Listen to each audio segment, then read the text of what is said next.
Assalamualaikum warahmatullahi wabarakatuh. Kita lanjutkan di percobaan keempat untuk job sheet kedua ini, yaitu melakukan pengukuran frekuensi. Tetap menggunakan aplikasi Electronic Workbench dengan rangkaian yang seperti kalian lihat di sini. Kita menggunakan sumber supply function generator. Kemudian kita menggunakan instrumen ukurnya oscilloscope. Berdasarkan langkah kerja di sini, yang pertama kita set frekuensi function adalah 500 Hz dan tegangan PPP-nya adalah 4 volt. Di sini kita set untuk frekuensinya gelombang sinus, frekuensinya adalah 500 Hz. Kemudian amplitude di sini kita set 2 volt. Ini kalau kita lihat di oscilloscope, VPP-nya adalah 4 volt. Baik. Kemudian kita lakukan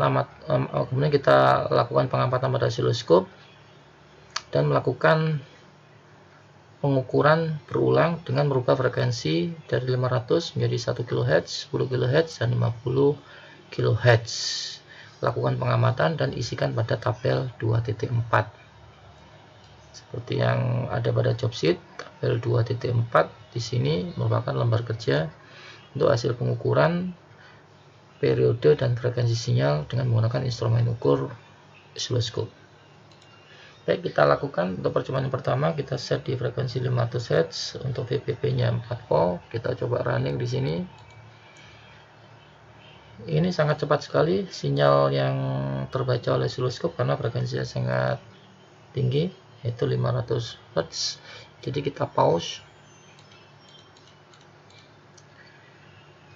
Kemudian kita perlebar untuk sinyalnya, jadi kita rubah di time-base-nya atau temper diff-nya, nah, sehingga kita bisa membaca berapa nilai frekuensinya, atau yang pertama Anda bisa membaca berapa nilai satu periode sinyalnya, ya ini satu periode sinyal, ada bukit, ada lembah, ini adalah satu periode sinyal, nanti Anda baca berapa nilainya di sini, kemudian Anda isikan pada tabel 2.4.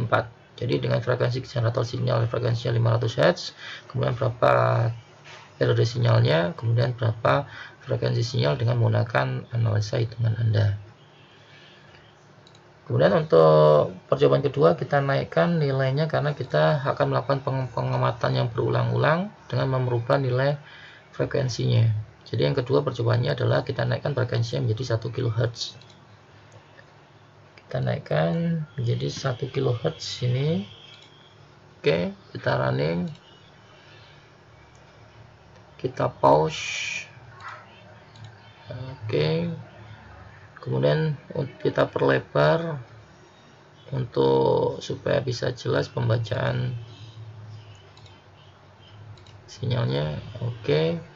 Ini adalah bentuk sinyal dengan frekuensi 1 kHz yang terbaca pada atau pengamatan pada instrumen oscilloscope.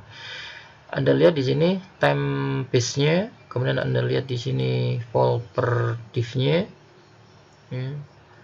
Jadi kalau kita lihat, ini berarti channel A yang kita pakai, ini channel B kosong. Jadi nanti Anda amati dan Anda lihat berapa pembacaan periode sinyalnya, Anda masukkan di tabel pengukuran untuk data pengukuran kedua, frekuensi 1 kilo, berapa periode sinyalnya, dan nanti Anda hitung berapa frekuensinya.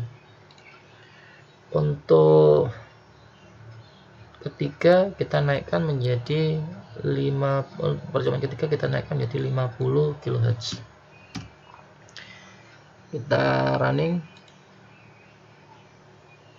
Kita pause. Nah, ini kenapa bentuk sinyalnya seperti ini, karena ini benar-benar tinggi frekuensinya 50 kHz. Jadi di 50 kHz seharusnya kita dari 1 kHz ke 10 kHz dulu. Kita running. Nah, ini untuk frekuensi 10 kHz, kita pause. Oke. Kita rubah time-base-nya supaya bisa terbaca bentuk sinyalnya. Oke, ini adalah bentuk sinyal untuk frekuensi sumber dari function generator 10 kHz. Dan Anda baca, Anda masukkan datanya di tabel pengukuran ketiga 10 kHz, berapa periode sinyalnya dan berapa analisa atau Anda hitung berapa nilai frekuensinya. Dan percobaan yang keempat kita rubah menjadi 50 kHz. Oke, kita running,